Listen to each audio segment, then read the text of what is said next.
من يهده الله فلا مضل له ومن يضلل فلا هادي له وأشهد أن لا إله إلا الله وحده لا شريك له وأشهد أن محمدا عبده ورسوله اللهم صل وسلم على عبدك ورسولك محمد وعلى آله وصحبه ومن تبعهم بإحسان إلى يوم الدين أما بعد. Alhamdulillah ikhwatal iman.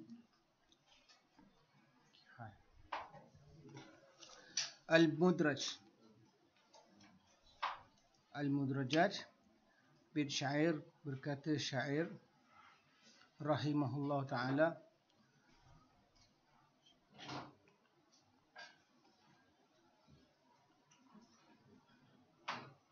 akhi Subaid fadal, berkata syair.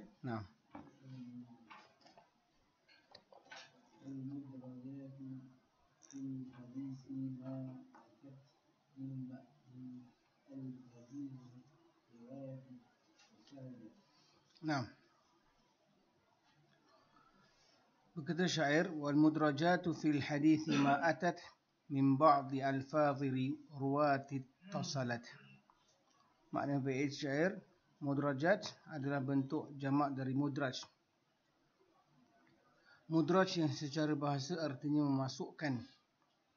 Adapun menurut istilah ada dua macam, iaitu mudraj dalam sanad dan mudraj dalam matan.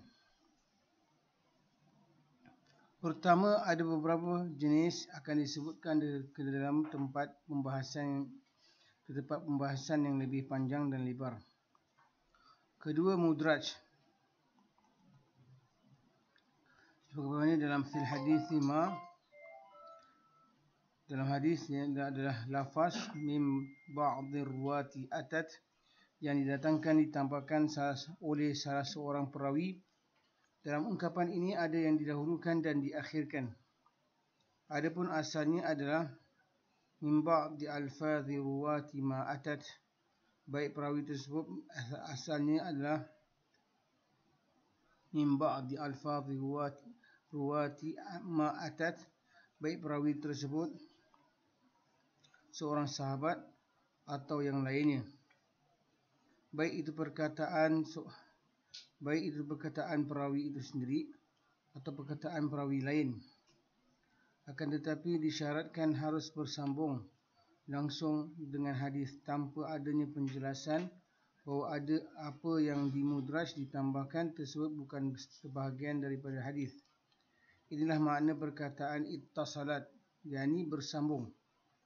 Lafaz-lafaz tersebut dengan akhir hadis inilah yang sering terjadi, atau tambahan tersebut berada di tengah atau mungkin di awal hadis tanpa dipisahkan antara asal hadis dengan kalimah tambahan melalui penyebutan rawi yang mengucapkannya, hingga terjadi kerancuan yang akhirnya menjadikan salah faham bagi orang-orang yang tidak mengetahui hakikat sebenarnya, lalu disangka bahawa semua lafaz yang ada seluruhnya marfu' berasal dari Rasulullah sallallahu alaihi wasallam. Kemudian ketahuilah bahawa sebab idraj memasukkannya lafaz tambahan dalam hadis adalah penafsiran lafaz yang gharib, yang asing, atau istinbat, menarik kesimpulan hukum yang difahami oleh sebahagian perawi. Idraj dapat diketahui dengan adanya riwayat lain yang menyebutkan secara terpisah antara hadis dengan lafaz tambahan tersebut, atau dengan pengakuan dari perawi akan hal tersebut dan yang lainnya. Sedangkan hukumnya adalah terlarang disebabkan mengandung unsur penisbahan suatu perkataan bukan kepada orang yang mengatakan. Waalaikumsalam warahmatullahi wabarakatuh. Adapun lafaz tambahan idraj untuk menafsirkan lafaz yang asing bisa ditolerir sebagaimana dikatakan oleh Imam As-Suyuti. Oleh kerana itu, hal ini dilakukan oleh Az-Zuhri dan yang lain dari kalangan imam-imam Ahlul Hadis. Definisi mudraj.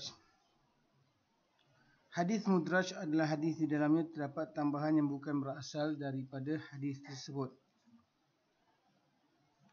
Jenis-jenis mudraj. Hadis mudraj dibahagikan menjadi dua, iaitu pertama mudraj sanad dan mudraj matan. Mudraj sanad atau isnad dibahagi menjadi tiga jenis. Kalau mudrajnya dalam sanad atau isnad, pertama jenis pertama, beberapa perawi meriwayatkan sebuah hadis yang sanad yang berbeza-beza, kemudian ada seorang perawi yang akan meriwayatkan dari mereka dan menggabungkan semua sanad yang ada dalam satu sanad serta tidak menjelaskan perbezaannya. Contohnya hadis yang diriwayatkan oleh Imam Tirmizi daripada hadis Ibnu Mas'ud radhiyallahu anhu, dia berkata, "Ya Rasulullah, ayyu dhanbi a'zam?" Qala an taj'ala lillahi niddan wa huwa khalaqaka. Qala qultu thumma ay? Qala an taqtula waladaka khasyata an yat'ama ma'ak. Qala thumma ay? Qala an tazniya bihalilati jarik. Hadis ini Rasulullah SAW bersabda, aku bertanya kepada Rasulullah SAW, wahai Rasulullah, dosa apakah yang paling besar? Beliau menjawab, dosa yang paling besar adalah engkau menjadikan tandingan sekutu Allah, ini sekutu bagi Allah Azza wa Jal, padahal dialah yang menciptakanmu. Aku bertanya lagi, kemudian setelah itu apa ya wahai Rasulullah? Beliau menjawab, engkau bunuh anakmu hanya kerana takut dimakan bersamamu. Aku bertanya lagi, kemudian apa? Beliau menjawab, engkau berzina dengan isteri tetanggamu. Al-A'mash dan Mansur bin Al-Mu'tamir meriwayatkan hadis ini dari Syakik bin Amr bin Shurahbil dari Ibnu Mas'ud.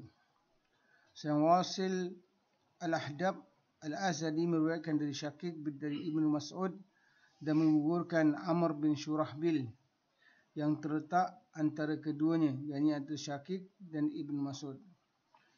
Tatkala Al-Thawri meriwayatkan dari mereka, dia menambahkan memasukkan sanad Wasil ke dalam sanad Al-Amash dan Mansur dan dia tidak menjelaskan perbezaan yang terjadi antara keduanya. Dia mengatakan diriwayatkan oleh Amash dan Mansur dan Wasil Al-Ahzab dari Syakik dan Amr bin Shurahbil dari Ibnu Mas'ud, kemudian membawakan hadis secara lengkap. Jenis kedua pula adalah sebuah matan yang diriwayatkan oleh seorang perawi dengan sanadnya kecuali sepenggal kalimat yang terdapat pada ujung akhir hadis tersebut, di mana kalimat tadi diriwayatkan dengan sanad yang lain. Kemudian ada seorang perawi yang meriwayatkan darinya lengkap dengan sanadnya yang pertama dan tidak menyebutkan sepenggal kalimat yang ada pada hujung hadis tadi. Contohnya hadis yang diriwayatkan oleh Abu Dawud dan Nasa'i dari hadis Wa'il bin Hujr. Dia berkata, "Salaitu khalfa ashabin Nabi sallallahu alaihi wasallam, fakanu idza sallamu yushiruna biaydihim ka'annahum adnab khaylin shuhubin. Thumma ji'tu ba'da dhalik fi zamanin fihi bardun shadidun fara'aytu an-nasa 'alayhim jullu thiyabi taharraku aydihim tahta thiyab." Aku solat di belakang para sahabat Nabi SAW dahulu. Apabila mereka salah membalikkan telapak tangan-tangan mereka seakan-akan seekor kuda yang sedang berjemur. Kemudian aku datang kepada mereka setelah itu pada zaman yang sangat dingin. Maka aku lihat mereka menjulurkan pakaiannya dan tangan-tangan mereka bergerak di bawah pakaian mereka. Hadis ini dari awal sampai pada perkataan "Thumma ji'tu", kemudian aku datang kepada mereka, adalah dari riwayat Asim bin Kuliah dari ayahnya dari Wa'il bin Hujr Sedangkan dari perkataan thumma ji'tu, kemudian aku dengan riwayat lain, dengan riwayat tadi, akan tetapi diriwayatkan oleh Asim dari Abdul Jabbar bin Wa'il dari sebahagian keluarganya dari Wa'il bin Hujr, sebagaimana yang dijelaskan oleh para ulama muhakkik dari karangan Ahlul Hadis. Jenis ketiga, seorang perawi memiliki dua matan hadis yang berbeza dengan dua sanad yang berbeza pula.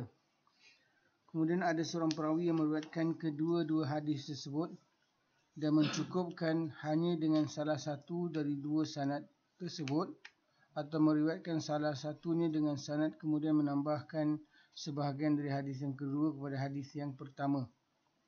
Contohnya hadis Sa'id bin Abu Maryam dari Malik Az-Zuhri dari Anas dari Nabi SAW. Beliau bersabda, la tabaghadu wa la tahasadu wa la tanafasu. Perkataan wala tanafasu berasal dari hadis yang lain yang diriwayatkan oleh Malik dari Abu Zanad dari Al-A'raj dari Abu Hurairah radhiyallahu an dari Nabi SAW yang berbunyi, iyyakum wadh-dhann fa inna adh-dhanna akdzabul hadis, la tajassasu wa la tahassasu wa la tanafasu. Jauhlah kalian dari persangkaan, kerana sesungguhnya persangkaan itu sedusta-dusta perkataan. Jangan kalian memata-matai, wala tajassasu, mengintip-intip. Kemudian wala tahassasu, mencari-cari kesalahan. Dan janganlah tanafasu, janganlah bersaing, ingin menang sendiri. Lafaz tersebut diidrajkan, ditambahkan oleh Abu Maryam ke dalam riwayat pertama dan menjadikan dalam satu sanad, dan itu adalah kesalahan daripadanya. Kerana kedua hadis tersebut diriwayatkan oleh perawi-perawi muwatta', demikian dalam sahihain dari Malik bin Anas. Itu adalah berlakunya sanad kepada matan. Kemudian kalau mudraj pula, kalau mudraj itu pada matan pula, tadi mudrajnya pada sanad, dan kalau mudrajnya pada matan, iaitu seorang perawi menambahkan lafaz dalam sebuah hadis yang sama sekali bukan berasal dari hadis tersebut, tanpa membezakan antara lafaz tambahan dengan lafaz hadis asalnya, sehingga difahami oleh orang yang meriwayatkan daripada lafaz tambahan tersebut termasuk dari lafaz hadis padahal bukan.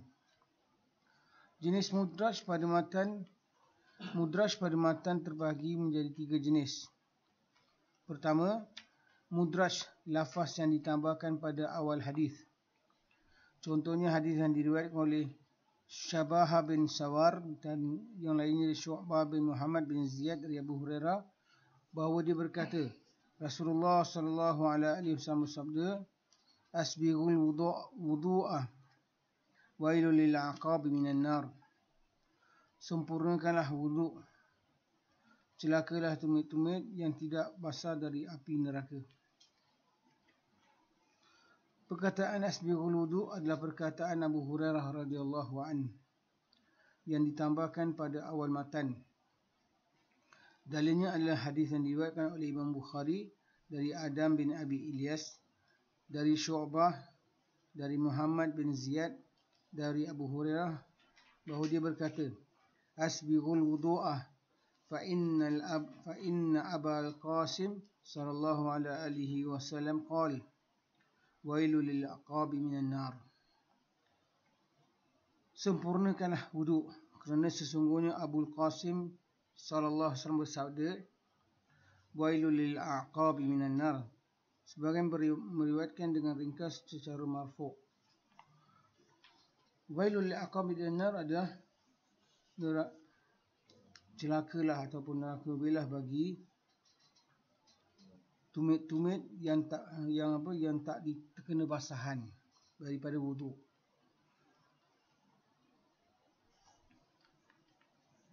Kemudian hadis mudraj di tengah hadis.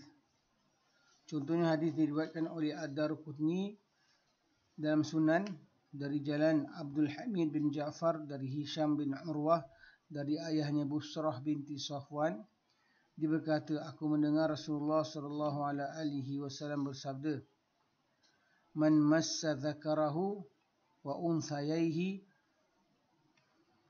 au rufaghaihi falyatawadda. Barang siapa yang menyentuh zakarnya atau dua buah pelih atau kedua pangkal pahanya, maka hendaklah ia berwuduk. Berkata Ad-Darqutni, demikian diriwayatkan oleh Abdul Hamid dari Hisham, dan dia telah waham, keliru dalam memahami penyebutan kata au unsayaihi au rufaghaihi, dan dimudrajkan juga dalam hadis Busrah, sedangkan riwayat yang terjaga lafaz tersebut berasal daripada perkataan Urwah. Mudraj di akhir hadis. Contohnya hadis Abu Hurairah yang diriwayatkan secara marfu'. Lil 'abdil muslihil mamluk ajran walladhi nafsu biyadihi laula al-jihad fi sabilillah wal hajj wa birru ummati la ahbabtu an amuta wa ana mamluk. Hadis Abu Hurairah yang diriwayatkan secara marfu'. Seorang budak yang berbuat baik mendapat 2 pahala. Demi zat yang jiwaku berada di tangannya, kalau seandainya bukan kerana jihad fi sabilillah dan haji serta berbakti kepada ibuku, birru ummi, sudah pasti aku lebih suka mati dalam keadaan aku sebagai budak, hamba sahaya. Perkataan walladhi nafsu biyadihi laula al-jihadu fi sabilillah wal hajj wa birru ummi lahbabtu an amut wa ana mamluk. Demi zat yang jiwaku berada di tangannya, kalau seandainya bukan kerana jihad fi sabilillah dan haji serta berbakti kepada ibuku, nescaya aku lebih suka mati dalam keadaan sebagai budak. Berasal daripada ucapan Abu Hurairah, sebab tidak mungkin hal ini keluar dari lisan Rasulullah SAW, sebab beliau tidak mungkin berangan-angan menjadi budak. Demikian juga dikarenakan ibu beliau sudah tiada, sehingga beliau boleh berbakti kepadanya.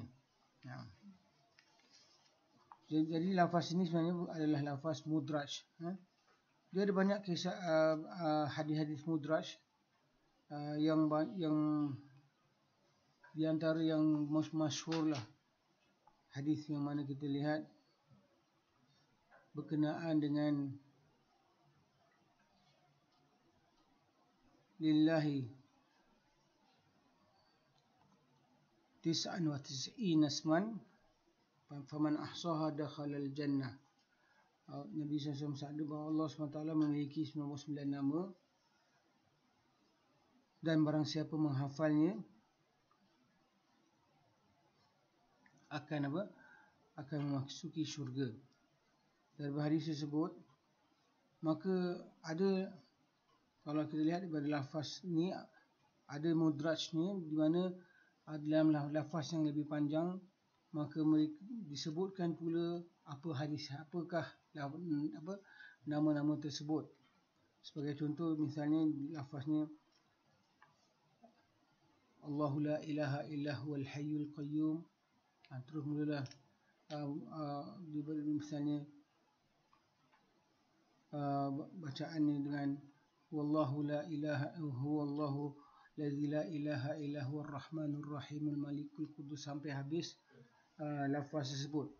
Maka dengan itu, maka ulama lafaz yang menyebut nama-nama Allah semuanya 99 nama, maka ada hadis yang mana meriwayatkannya, tapi kita kata hadis itu sebenarnya adalah mudraj, yang meletakkan nama-nama tersebut adalah perawi. Jadi dengan itu, dia bukan sebahagian daripada hadis, tetapi dia adalah penerangan seorang perawi terhadap nama-nama tersebut.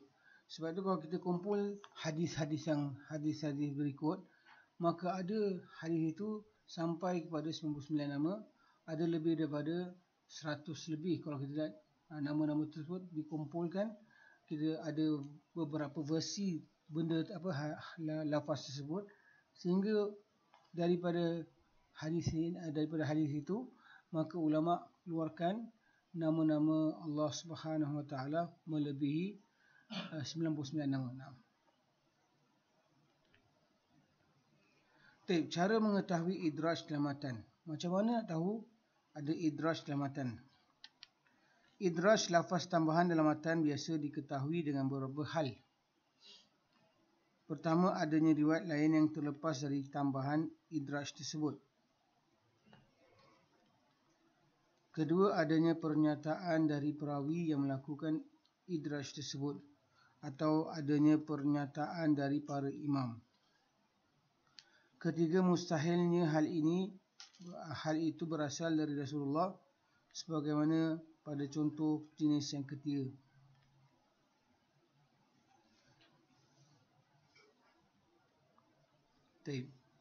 Hukum idraj. Apa hukum idraj? Tidak boleh dengan sengaja melakukan idraj.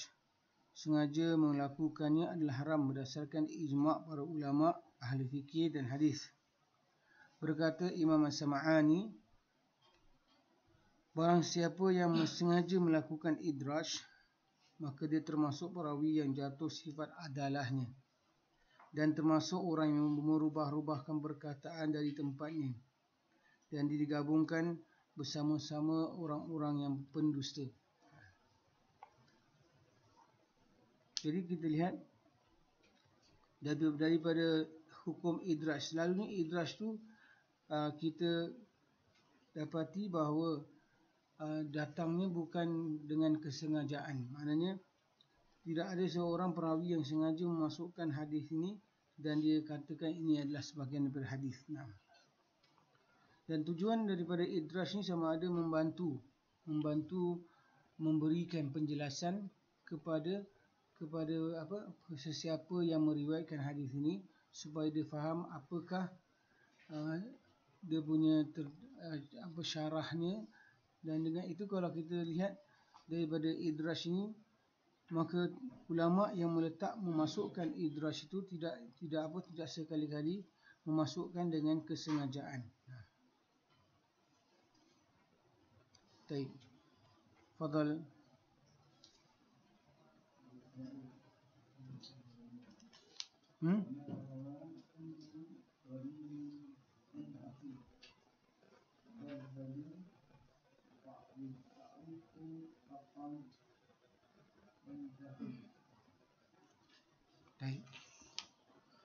Makna bait syair al-mudabbaj.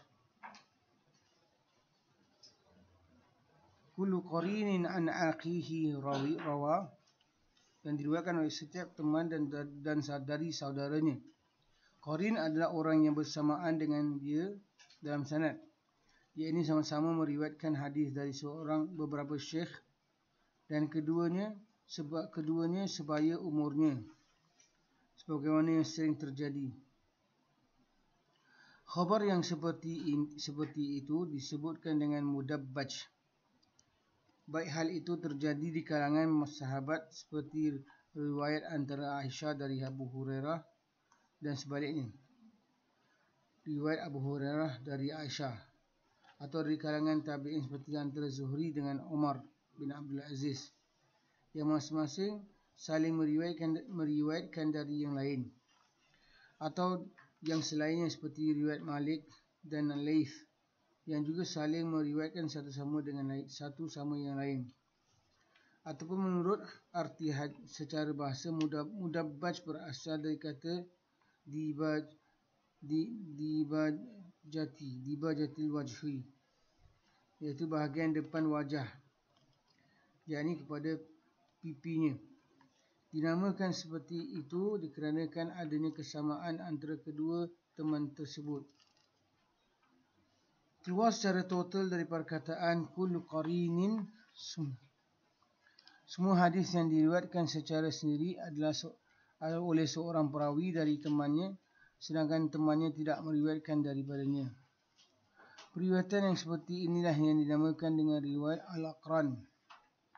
Contohnya seperti riwayat Zaidah ibnu Qudamah dari Zahir bin Muawiyah.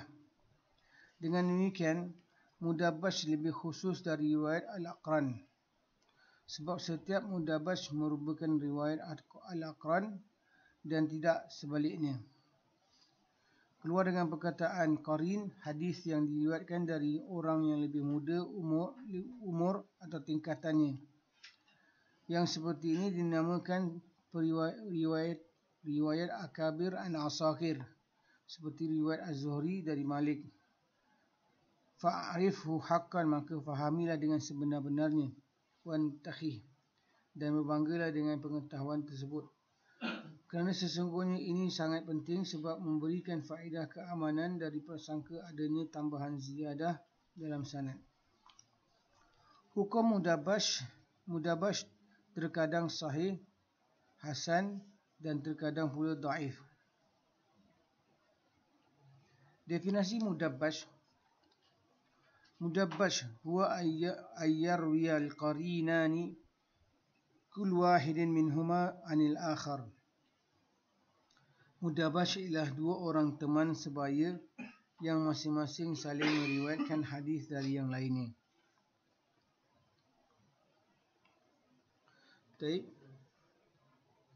Pengertian qarinan. Qarinani huma mutaqaribani fi sinni wal akhdhi anil masyaikhi. Qarinani iaitu dua orang yang sebaya umurnya dan sama-sama meriwayatkan hadis dari masyaikh yang sama pula.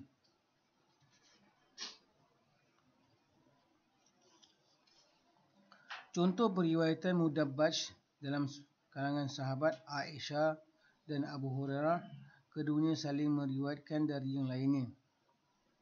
Dalam kalangan tabi'in, riwayat Zuhri dari Umar bin Abdul Aziz dan riwayat Umar daripada Zuhri. Ketiga, pada kalangan atba'ut tabi'in, riwayat Malik dari Al-Auza'i dan riwayat Al-Auza'i daripada Malik. Pada orang yang mengikut mereka, para imam, riwayat Ahmad bin Ambal dari Ali bin Ibn al-Madini, dari riwayat Ali Ibn al-Madini dari Ahmad bin Hanbal. Jadi, kalau periwayatan ini dinamakan sebagai mudabbaj. Periwayatan qarinani, mana dua orang dua orang pelajar, ataupun kalau kita lihat pelajar, maka mereka dikatakan qarinan, mana mereka saling bersahabat, saling meriwayat antara satu sama lain. Faedah mudabbaj. Sesudah selayaknya untuk serius memperhatikan jenis ini, sebab dengan mengetahuinya akan mendapatkan beberapa faedah yang sangat besar. Di antaranya, agar tidak keliru orang yang meneliti hadis ini, mudabbaj bahawa penyebutan salah satu dari dua orang yang sebaya dalam sanad adalah kesalahan salah seorang perawi. Di antaranya pula agar tidak salah faham bahawa yang disebutkan antara perawi dan orang yang dia meriwayatkan hadis daripadanya sebagai suatu kesalahan. Dan bahawa yang benar adalah dengan wawul ataf, yang menunjukkan bahawa keduanya sama-sama meriwayatkan hadis dari seorang syekh, disebabkan memang keduanya telah menyampaikan hadis itu kepada seorang perawi dalam sanad yang bukan mereka di bawah mereka. Definisi riwayatul aqran. Riwayatul aqran huwa an yarwi ahadunil qarinaini anil akhar wa la yarwi al-akhar anhu. Iaitu periwayatan aqran ialah salah satu dari dua orang teman meriwayatkan dari temannya tersebut, sedangkan temannya tadi tidak meriwayatkan daripadanya. Contoh periwayatan aqran. Contohnya riwayat Zaidah ibn Qudamah dari Zahir bin Muawiyah. Dan sama sekali tidak diketahui bahawa Zahir meriwayatkan dari Zaidah ibn Qudamah. Apa faedahnya? Berkata Al-Iraqi, orang yang pertama kali menamakan di sini kepada Mudabbaj adalah Daraqutni sepanjang pengetahuan saya. Hukum Mudabbaj.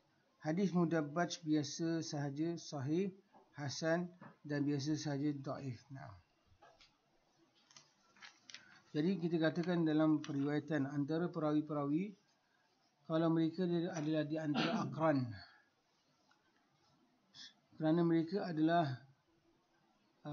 dinamakan sahabat yang sama-sama meneliti hadis, yang meriwayatkan hadis, maka dengan itu periwayatan antara mereka dengan yang lain dinamakan sebagai, mempunyai nama gelaran-gelaran, sama ada dinamakan sebagai periwayatan aqran atau periwayatan mudabbaj. Dengan kita mengetahui periwayatan-periwayatan ini, dapat kita mengenal pasti bahawa, sebagai contoh, kita dapat menyatakan bahawa sama ada salah seorang daripada mereka meriwayatkan daripada yang lain, dan sama ada yang lain pula ataupun sebaliknya yang lain meriwayatkan daripada beliau juga. Ini bermakna sama ada kalau kita lihat daripada misalnya Aisyah dengan Abu Hurairah, maka mereka berdua ada di kalangan mereka itu ada saling meriwayatkan, maka periwayatan itu dikenali sebagai mudabbaj. Dan ada kalau kita katakan tadi, ada kalangan tabi'in, mereka yang meriwayatkan daripada tabi'in seperti Zuhri daripada Umar bin Abdul Aziz, atau daripada Umar daripada Zuhri radhiyallahu rahimahullah ta'ala. Maka dengan itu dia adalah periwayatan yang dinamakan sebagai mudabbaj. Dan kalau dinamakan aqran adalah mereka yang saling umurnya berdekatan dan mereka saling meriwayatkan daripada yang lain. Juga dengan periwayatan mereka ini, kita dapati bahawa kadang-kala daripada sudut menilai akan komen-komen aqran, maka kita ulama dalam menilai akan komen-komen aqran, mereka ada kaedah kalamul aqran yutwa wala yurwa. Dia katakan kalau seorang peers lah, kata peers, aqran ni nama seperti kita kata peers, iaitu kadang-kadang kita kadang dengar daripada perawi mereka mengkritik akan peers mereka. Maka sebab itu ulama ada keluarkan kaedah, iaitu kalamul aqran yutwa wala yurwa. Kata-kata peers yutwa wala yurwa, dia digulung, tidaklah diriwayatkan. Kenapa? Kerana kadang-kadang dengan keberadaan mereka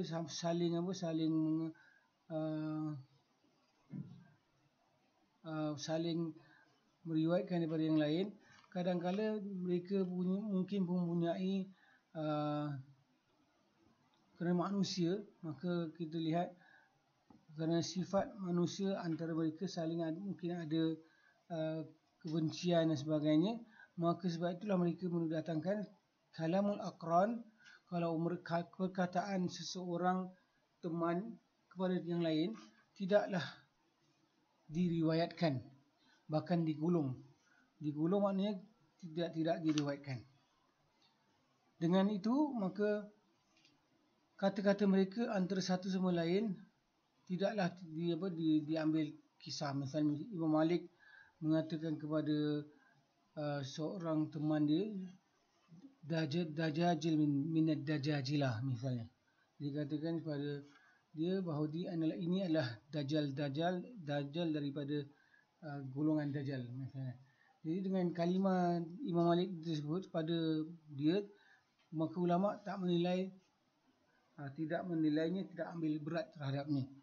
Sengaja tak diriwayatkan, bahkan digulung, tidak ambil kisah. Seolah-olah kita tidak mengambil berat terhadap kata-kata beliau kepadanya.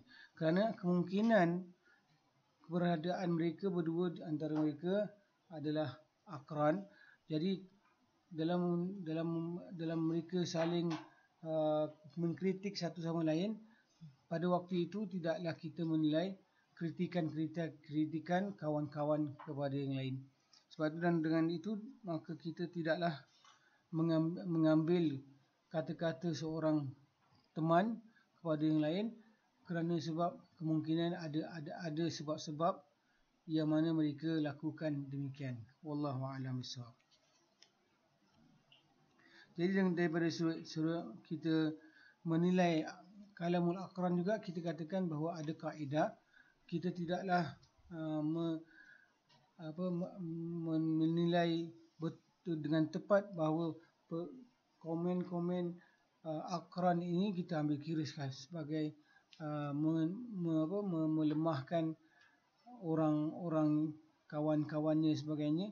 Maka kita tidak katakan sebagai bahawa beliau telah dicela oleh Imam Fulan, sedangkan Imam Fulan itu adalah akrannya, adalah kawan seperjuangan dengannya dalam mencari ilmu dan sebagainya. Baik. Maksud Abbas ni jalur beza, tapi Aisyah contohnya Aisyah melewatkan daripada Abu Hurairah, Abu Hurairah melewatkan daripada Aisyah. Yang lepasnya kisah. Jadi dalam surah itu, periwayatan mereka satu sama lain terhadap hadis sebagainya, maka dinamakan sebagai periwayatan ini periwayatan mudabbaj. Mana perawi-perawi yang meriwayatkan adalah teman, adalah sama kategori daripada ilmu, maka mereka dinilai sebagai saling memanfaatkan ilmu hadis daripada yang lain. Wallahu a'lam bishawab. Tadi daripada hadis yang bersama kita dapat kita pergi pada al-muttafiq wal muftarik. Silakan.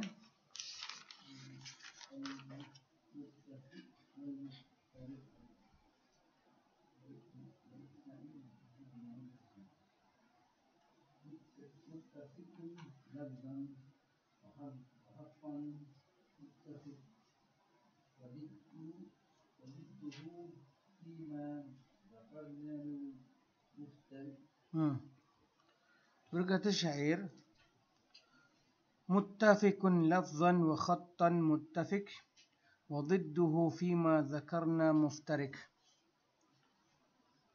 Hadis yang sanadnya terdapat kesamaan nama-nama perawinya, lafzan dan khattan, baik lafaz dan tulisannya, adalah muttafiq. Disebut dengan hadis muttafiq oleh para ulama hadis. Adapun hal individu dan diberikan nama terhadap perbezaan, inilah maknanya perkataannya dan lawannya, yakni lawan yang semisal dengan muttafiq. Dalam hal ada kesamaan yang telah kami sebutkan, yakni dalam lafaz dan tulisan, bukan kepada individu, dan yang dinamai sebagai muftarik. Hadis muftarik dinamai dengan hadis muftarik. Hadis muftarik dinamai dengan hadis muftarik dikarenakan adanya perbezaan nama, dan yang dinamainya personalnya. Yang dimaksudkan dengan jenis muttafiq wa muftarik adalah hadis yang terdapat kesamaan nama-nama perawinya dalam hal lafaz dan tulisan, bukan individunya. Termasuk mushtarakul lafaz yang bersekutu, dan ini sama lafaz dan tulisannya. tapi berbeza individu yang dinamainya. Yang diperhatikan dengan kesamaan tulisan adalah kesamaan huruf tanpa melihat titik dan baris syakal, dan pembahagiannya dijelaskan kepada kitab-kitab yang lebih besar dan panjang. Contohnya, Hamad tidak diketahui adakah dia itu Ibnu Zaid atau Ibnu Salamah. Demikian juga Abdullah jika dimutlakkan. Berkata Salamah bin Sulaiman, apabila dikatakan Abdullah di Mekah, yang dimaksudkan ialah Ibnu Zubair. Di Madinah maka dia adalah Ibnu Umar. Di Kufah maka dia adalah Ibnu Mas'ud. Dan di Basrah maka dia yang dimaksudkan adalah Ibnu Abbas. Dan di Khurasan maka dia adalah Ibnu Mubarak. Di antara faedahnya terjaga tersamat dari sangkaan yang sebenarnya dua orang disangka satu orang, atau perawi yang dhaif disangka sebagai perawi yang thiqah, dan thiqah disangka dhaif. Definisi muttafiq wa muftarik. Muttafiqu wal muftariqu an tattafiq asma'ur ruwati wa asma'u abaihim fasa'idan khattan wa lafzan wa takhtalifu ashkhasihim. Sawa'un ittafaqa fi dhalika ithnani minhum am akthar. Wa idza ittafaqa ithnani fasa'idan fil kunyati wan nisbah. Yani terjadi kesamaan antara dua perawi, nama-nama bapaknya dan seterusnya dalam hal lafaz dalam tulisannya, namun berbeza individunya. Baik yang sama tersebut dua orang perawi, antara perawi-perawinya atau lebih. Demikian juga apabila terjadi kesamaan dua orang perawi atau lebih dalam hal nama kunyah dan nisbahnya. Jadi kita lihat daripada perawi-perawi ini, ada nama-nama mereka nama yang sama, dan boleh kita akan keliru dengan nama-nama tersebut. Jadi dalam masalah ini kita lihat di antara kemahiran ulama-ulama hadis, ulama jarh ta'dil sebagainya, mereka mengenal nama-nama tersebut dan mereka dapat membezakan antara nama-nama yang muttafiq, dan mereka dengan nama-nama itu mereka dapat juga muftarikan, dapat bezakan antara siapakah dia bapa dia, siapa nama kunyahnya dan sebagainya. Pembahagian muttafiq dan muftarik. Pertama, muftarik daripada orang-orang yang sama nama serta nama bapa mereka. Contohnya Al-Khalil bin Ahmad ada 6. Okey, kita lihat pada nama-nama tersebut. Kita lihat dengan kita mengenalnya akan bantu kita bezakan bahawa seseorang Abdul Khalil, sebagai contoh Al-Khalil bin Ahmad, iaitu ada 6 orang yang namanya Al-Khalil bin Ahmad. Al-Khalil bin Ahmad An-Nahwi Al-Basri. Kedua, Al-Khalil bin Ahmad Abu Bishr Al-Muzani. Al-Khalil bin Ahmad Al-Basri. Al-Khalil bin Ahmad Abu Sa'id Al-Sukhri Al-Qadi. Al-Khalil bin Ahmad Abu Sa'id Al-Busti Al-Qadi. Al-Khalil bin Ismail bin Ahmad Al-Qadi. Jadi nama-nama ini kalau kita tidak kenal dia punya nisbah mereka dengan betul, kita akan kadang-kadang keliru dan akan mungkin yang A kita kata B ataupun A kita kata F dan sebagainya. Jadi kemahiran ini perlulah kita mengenal pasti siapakah perawi-perawi tersebut. Muftarik dari orang-orang yang sama nama-nama mereka, nama-nama ayahnya dan kakeknya atau terus ke atas. Contohnya Ahmad bin Ja'far bin Hamdan, ada 4. Ahmad bin Ja'far bin Hamdan al-Qat'i al-Baghdadi Abu Bakar. Ahmad bin Ja'far bin Hamdan al-Saqati al-Basri. Ahmad bin Ja'far bin Hamdan al-Dainuri. Ahmad bin Ja'far al-Hamdan al-Tursusi. Kemudian muftarik dari orang yang sama kunyah serta nasabnya. Contohnya Abu Imran al-Juwani. Contohnya ada 2, Abu Malik bin Hamid, Musa bin Sahal. Keempat, muftarik dari orang-orang yang sama namanya dan nama kunyah bapaknya. Contohnya Saleh bin Abi Saleh, ada 5. Saleh bin Abi Saleh Maula Tauma bintu Umayyah bin Khalaf. Abu Saleh al-Sammam al-Zakwan. Saleh bin Abu Saleh al-Sadusi. Saleh bin Abu Saleh Maula Amr bin Harith.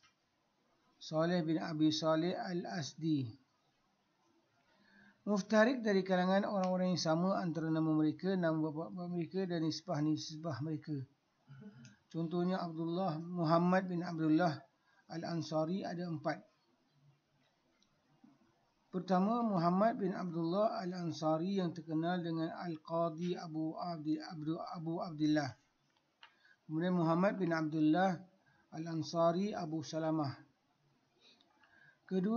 Ketiga, si Muhammad bin Abdullah bin Hafs bin Hisham bin Zaid bin Anas bin Malik al-Ansari. Keempat, Muhammad bin Abdullah bin Zaid bin Abdi Rabbih al-Ansari. Jadi ini juga adalah muftarik daripada kalangan orang-orang yang sama antara nama-nama mereka, nama bapa mereka dan nisbah mereka. Yang keenam, yang sama namanya sahaja atau kunyahnya sahaja dan menjadi iskal dikarenakan tidak dipanggil kecuali dengan nama atau kunyah tersebut. Contohnya Abdullah, jika disebutkan begitu sahaja secara mutlak maka tidak diketahui siapa dia. Contohnya berkata Salamah bin Sulaiman, apabila dikatakan Abdullah di Mekah maka yang dimaksudkan adalah Abdullah bin Zubair. Apabila dikatakan di Madinah maka dia adalah Abdullah bin Umar. Apabila dikatakan di Kufah maka yang dimaksud adalah Abdullah bin Mas'ud. Apabila dikatakan di Basrah maka yang dimaksudkan adalah Abdullah bin Abbas. Dan apabila dikatakan di Khurasan maka yang dimaksudkan adalah Abdullah ibn Mubarak. Dengan nama Abdullah tersebut disebutkan tempat-tempat yang tertentu maka dia lebih dikenali dengan individu tertentu. Ketujuh, yang sama dalam hal nisbah saja seperti Al-Amuli, ada 2. Pertama, Amuli